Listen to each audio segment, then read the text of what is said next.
Hello, everybody. Welcome to another StarAce For Real episode 4. Welcome, welcome, welcome, welcome. And in this episode, we're going to talk about our new release, Right in the Middle. It's coming out on August 1st, and we are here to talk about a little bit of the meaning, a little bit of the inspiration, and the composition process. Let's start with that composition process, Julio. Talk about that a little bit. What's Hello. What's Hello, behind my this brother. song? Hello, my brother. Hello, my brother. Hello, my brother. Hello, all my brothers there in the other side of the line. So, I think the first thing that happened to this song was, as far as I remember, I was at a party. I think partying, Having fun. having At a fun, disco. and then I went to the bathroom, and I was at the bathroom. This the idea for a chorus came into my head. I went home with that melody, and I recorded at the bathroom the idea on my phone. It was just the musical idea, let's say, and I think I had the words like right in the middle. I think the words came also together, and then I went home and I recorded on guitar, and I think on the next day immediately we started playing, like really just jamming at home. The chorus, you can remember the part, like the beginning of the song was just the drums, and then I remember that we played the chorus right in the middle, and it was like a counter rhythm. It was unusual, like right in the middle, and the chords came on the opposite tempo, and it became the chorus that we played for a long time. But right in the middle was just, I think, was a concept that in our heads, in my head at this party. But I think it was mainly because the situation that we had, we were living for some time, and it's escalated about the politics and right and left. All that was happening, the people were a lot of times just being to thinking about one side or another, against each other. There was no real conversation, and not extreme, and in the world the situation was the same. So many people talking about right and left, or I am this, I am that, and you couldn't be having your opinions or your own convictions of anything that was not just to one side of the story or the narrative. So I found it interesting, like, and right in the middle is something that so many people talk about. This is right in the middle. I think was just a very catchy phrase, and the chorus came up when we played it a long time, just a very simple kind of chorus, and there was two chords, A and D, and I think we played that for a long time and didn't have an actual song. But then I think one year maybe has passed, and then I sat down one day, and we were recording. I think we were recording some tests in the studio, just like the pre-production of the album or the recordings that we were doing for demos. And one day I sat at the studio, and I think what inspired me to write that song was to keep simple, to not to go very complicated on the arrangement. And I basically said, man, I'm gonna stick to A. And I was listening a lot to, I think, Bob Seger at the time. That style that Bob Seger sings in a talking kind of style, like Hollywood Nights, let's say. He was the da da da da da da da da da da. Not too many melodies, And I started writing the lyrics, thinking about keeping it simple, So that was how it came up. I'll roam around this land, where waters cross the sands. All I've seen were lots of green, no misery. So the inspiration came from singing like that, in that style, more linear, not too many complicated lines melodically. And then I remember that the lyrics just came, and I started writing like 15 minutes. I had the song, and I recorded on my phone. I showed it to you guys, and you said, "Man, It's ready. it's ready. We Let's never record." changed since There Julio. was the bridge already. Like, Since you sent the first demo, like singing in your bedroom with acoustic, oh, I made this whole lyric for Right in the Middle. What you guys think? And I was like, man, okay, the song is ready. And since you sent this version, we never changed one line in the song. So and this is really rare. Like every song Julio writes, or when I wrote any song, we change a lot. We give opinions. We discuss about meanings. And this one specifically, since Julio wrote the song and showed us, we always said like, man, this is ready. And that's exactly what happened when we showed David. It's one of the only songs that David said, oh man, we just need to create the arrangement, work on the parts, but the lyrics and the meaning, it's everything is there. yeah, and it showed me before where to go. You know, because the chorus we played for so long, and then let's stick to the simple, and the simple is the hardest thing to do, and I think we playing the song can be played like on acoustic guitar. It's just two or three chords, like mainly two chords in the whole verse and chorus, and then we go to a bridge that goes to F sharp, and that's it, you know, solo, and I think sticking to the simple was the best thing to do. This is really interesting because just A and D, A and D, A and D. It's easy to relate to a song like that. You heard it a billion times, many different songs like this, but this one is in its own way express itself differently. And I think the meaning is very powerful too, because it's something to unite people against extremes. And it wasn't maybe the first idea when you wrote the song, but that's what became after we read all the lyrics and started to play.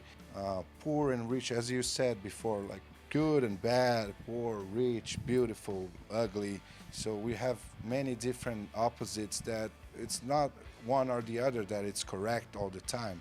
And Yeah, it's definitely the meaning.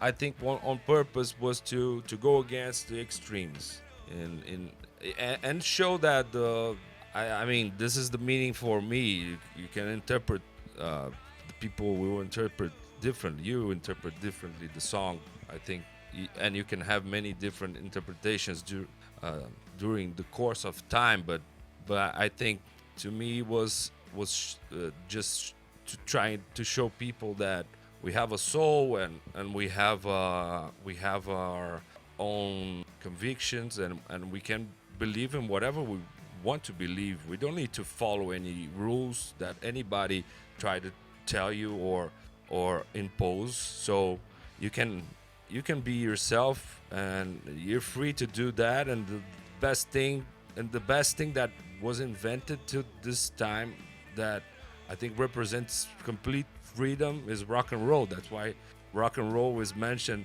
in the end of the song, and everyone can access that. You just said something that reminded me of last week. I was listening to the vinyl just listening to the vinyl again, and I came up with a sentence. It was really strange because you just said that all people have two eyes, all people have two ears, but we only have one soul. and one You butthole. Then you need to choose it wisely. One mouth, one One butthole. mouth, one butthole. So choose wisely and use it wisely. So use Or wisely. don't use it. Use wisely your butthole. Do whatever you want, but follow your own truth, and you need to think for yourself. That's the message. What's the biggest meaning that this song can say to anybody, in your opinion? I think it's keep it simple, trust yourself, believe in your feelings or your heart, follow your heart. Don't let anybody tell you what to do or what to say, what to think, what to feel, and keep the rock and roll spirit always in your heart, and that's how you lift other people's spirits. the best thing you can do is inspire and and look for beauty and and have fun, good times. You only live once. And the answer is right in the middle. There's any other inspiration that you remember that we can share with our audience here? I think probably the classic ones, Elvis. Don't know, man. Probably the Beatles and Elvis. For me, what reminds me this kind of style of song, because we have But many. at the same time, it's not only it's not a rock and roll song that you can tell that you can say it's a light song. It's a hard rock. You can call it hard rock because there are a lot of guitars there. We double many guitars. There are riffs with distortion and the solo. So it's like an exciting rock and roll song, and it's not hard and it's not light. It's right in the middle, man. It's unexplainable. Yeah, for me, the inspiration for the drums, at least, because we heard a lot the Keys Unplugged, and the first song of this record is "Coming Home," and it's Eric Singer playing, and he plays with in a very simple way, a hard rock that it's not very hard. It's kind of soft, very powerful at the same time, and this is something that during recordings, working with David for discovering what's the best way to approach the song in the drums, we kept very simple but very hard. So playing like the money beat there, like 4x4, very straightforward, Yeah. and no, with not a lot of feels on it, and just using cymbals to hit the stronger parts.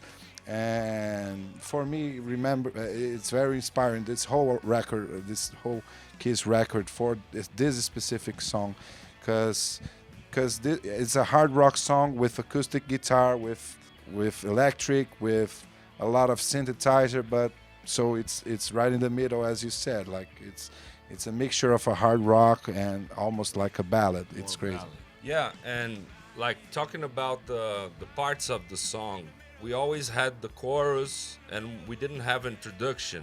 So we always started this song before we had introduction. We always started by the chorus.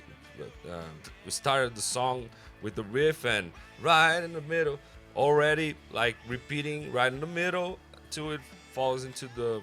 And then David suggested, why don't you write a little introduction, and then I came up with the first phrase, the intro phrase of the guitar, and when we sent the song already with the intro to Derek Sherinian, which was the keyboard player, he recorded a B3 Hammond B3 with another synth, I think, and then it blended like fucking perfect because it reminded me of the first part of For those about to rock, also. yeah, for those about to rock, or we won't get full again, but by the Who, and it felt so good when we heard the first take that Derek sent us, and we said, man, that's the way to go. We had the introduction, and it felt perfect when the chorus came in, and I remember that the intro I recorded with an out of phase kind of guitar because it reminded me of Joe Walsh or something. He has a song that plays with an out of phase guitar, and I have a guitar that has this little toggle switch that the guitar becomes, the two humbuckers become out of phase, and if you listen to the record, you can hear that quality of the song, of the intro guitar is out of phase, and it's very interesting, like a different color to the song, and it blends so well with the harmonic parts of the keyboards. And Luis, talking about the bass, man, you put the bass in drop D, which wasn't the plan when we started to record the song. Man, the bass is just straightforward. It's just A and D, and we put this. Was it low first take? D. It wasn't for third take because I recorded actually with the regular tuning, and then we did the D. It gave Balls. some balls. Yeah, that's why it's so powerful, the bass line, because when you hit the downbeat with the drop D, it's kind of shaking the whole ground, and it's crazy, man. Congratulations about this bass line. Wow, thank I love it, man. Do you want to talk more about the song, or are you gonna? Yeah, let's talk about the verses of the song. I think the verses of the song, there is the little riff that is kind of Keith Richards riff, which is DNA also, and then we have some little licks in the middle of the second verse, and it's very simple. It's a double guitar lick, octave guitar lick, and the same idea, just keeping it simple and very effective, I think. Yeah, but and at the same time, it's a song with a lot of different hooks for you to enjoy, because they're all simple, but they're all different, and they all appear in different parts of the song. So we have special effects for the bass, we have special lines for guitars, we have crazy synths in the intro, during the choruses, we have Crazy vocals. a lot of different vocals that are layered in different parts of the song. So we have a lot of hooks that make this song very interesting in every different part. There's one curiosity that I remember. What happened with the ending on the drums? The ending of the song. How does it work? What is that? Oh, this is a crazy, cause this song, it was supposed to be a big ending, and then after I got the take, we were like, oh, it's kind of ending like a concert. It's kind of, and all of our songs are ending. We have we have a band ending, for a big ending for each song. So maybe as we like very much this song, and it was supposed to be a single since we started to record, like let's create something different here. And we edited after we had the drum take to stop, and then just leave the vocals like right in the middle, yeah, to finish the song. And this was a decision after we had the drum take. So, and this is what happened to the end. And the other question was about how do I came up with the drum parts, right? So, as we said, all the instruments in this song are very straightforward. It's a hard rock song, money beat, 4x4, and I had this vision of putting a drums inspired by Eric Singer, which is one of my favorite drummers, and specifically for the bridge part, it's a part that we need to hold a little bit the dynamics. So I use a lot of the floor tone to create this layer, and in the very end I use the crashes all the time to explode the end of the song. But it's almost like a mixture of Kiss and AC/DC drums, very straightforward, and the way you listen to the riff is just go with the flow. It wasn't very What hard. kind of drums you used? I can't used remember. I used the Ludwig Cavern Edition, which it's a Special edition. special edition of Ringo's Ludwig classic kit. I know that drum. that Yeah, kit. but I use a Blue Oyster. It's a different color, and I've seen that. There's a lot of different things. What kind but of snare? DW Collector's Edition. It's a snare that I fell in love when I went to the main drag in New York. So that's your standard, right? You use a lot on your recordings. Yeah, I use a lot of different sets, but mainly for this record, I use this Ludwig Blue Oyster Cavern Edition, and DW snare. the DW snare. I tried different snares, but in the end of all tests, DW was the winner. What kind of cymbals do you use? You don't use Cymbals. double bass drum. No, I don't use double bass, but it's more because of our style and because of what the kind of music we play. But I don't have any problems with And what with kind double of bass. sticks do you use? I use 5 Ace, but I will not say the brand because they don't pay me for that. One day, my friend. Yeah. One day. what kind of They, headphones maybe do they you don't use? have money to support. These ones. But yeah, and talking about the bridge, you were talking about how do you play the bridge, man? Floor tone, snare kick, basically. No cymbals. No cymbals. Cymbals only to finish, like to show what's right. And there's a big feel after that. Because it's a part that we need to pay attention to the lyrics. It's like a more. It's a more.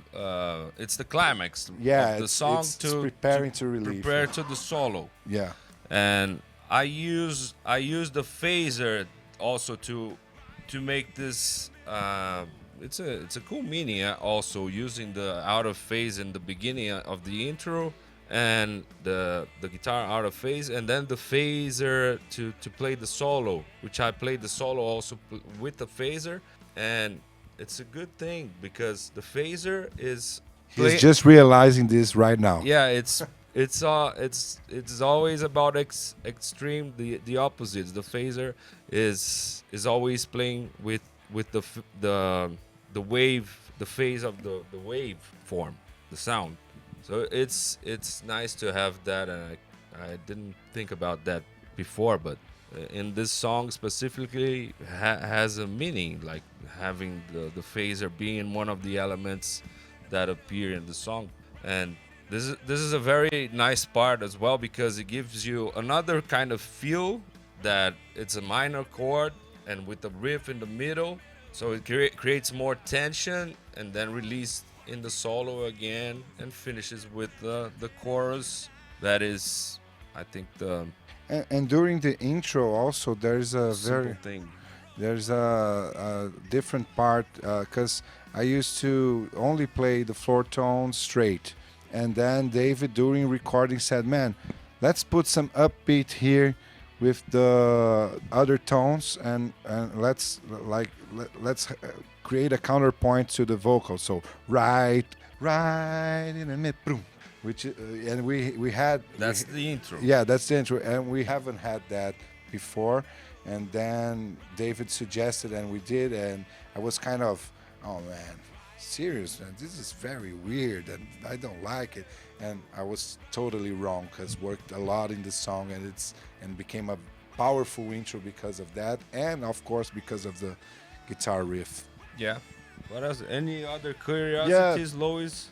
Well, You talking can about the remember? bridge, I remember that for me to play the bridge with the drop D was a fucking nightmare because I always played regular tuning, and then to play this part, the bridge, I do some Pull-offs. pull-offs and Hammer on.